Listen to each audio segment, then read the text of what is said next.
Bon, je suis là pour montrer qu'il y a des Français qui vous soutiennent. Oui. Hein, je ne suis pas le seul Français, je représente beaucoup. Et là, aujourd'hui, je suis seul. Mais je représente tous les Français qui vous soutiennent. Et ils sont nombreux, croyez-moi. Monsieur, enfin, je ne vais pas l'appeler monsieur. Alassane Dramane Ouattara. Le drame de l'Afrique. Macky Sall. Alors, d'après eux, il paraît que le franc CFA est une bonne chose pour l'Afrique. Si c'est une bonne chose, qu'ils nous expliquent pourquoi. Pourquoi des chefs d'État comme Sékou Touré dont on a voulu détruire le pays. Pourquoi des personnes comme Sylvanus Olympio ont été assassinés une semaine après avoir sorti les premiers billets du franc togolais. Pourquoi Modibo Keïta au Mali a été assassiné également par un ancien légionnaire français qui est devenu chef d'État au Mali également. Pourquoi Thomas Sankara a été assassiné par la France en utilisant bien sûr par procuration, et ainsi que tous ces chefs d'État. Pourquoi le président Gbagbo, qui a voulu créer une monnaie nationale, a été déporté, a été kidnappé par la France pour l'emmener à la CPI, la Cour pénale pour indigènes. On ne peut pas arrêter la liste. Pourquoi Kadhafi a voulu créer une monnaie africaine, on l'a détruit, alors qu'on ne dise pas que le franc CFA est bien pour l'Afrique, ce qui est complètement faux.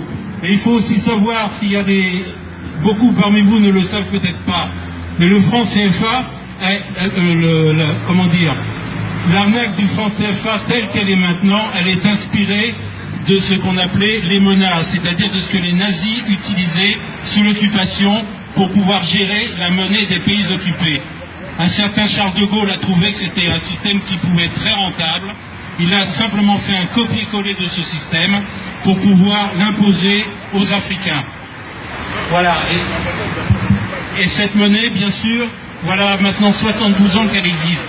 72 ans que vous n'avez absolument rien, puisque cette monnaie est gérée ici en France. 14 pays d'Afrique ont une monnaie gérée ici en France.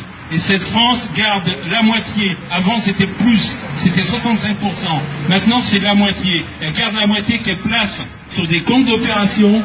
Et les intérêts que rapportent ces comptes d'opération, elle vous prête cet argent. Mais il ne faut pas oublier que cet argent-là, c'est celui que vous avez, vous appartient. Autrement dit, on vous prête votre propre argent. Et ça fait 72 ans que ça dure. Ça fait 72 ans. Et c'est une monnaie complètement illégale. C'est une monnaie nazie. Une monnaie utilisée par les Allemands pendant la guerre. Donc voilà, il est temps maintenant de se prendre en charge. Il est temps maintenant d'informer les Africains, parce que beaucoup sont ignorants. Même certains Africains qui habitent dans la région où on fabrique vos billets, dans le Massif central, à Chamalières. Je suis allé là-bas. J'ai interrogé des Africains qui vivaient là-bas depuis 20 ans et qui ne savaient même pas que c'était dans leur propre ville qu'on fabriquait leurs billets de banque.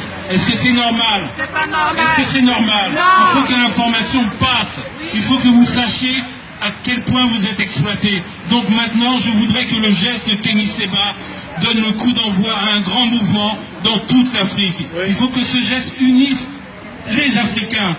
Qu'on arrête de parler du Gabon, comme j'entendais tout à l'heure. Il n'y a pas la Côte d'Ivoire, il n'y a pas le Gabon, il n'y a pas le Sénégal, il n'y a pas le Mali, il n'y a pas le Burkina, il y a l'Afrique. Et il y a l'Afrique francophone, excusez-moi d'être trivial, mais l'Afrique francophone qui se fait entuber depuis des années. Donc réveillez-vous, unissez-vous, informez les Africains, parce qu'il y a beaucoup trop d'ignorance. Voilà, je vous remercie. Merci beaucoup, Papa Stanley. Avant que je passe le micro à ma fille,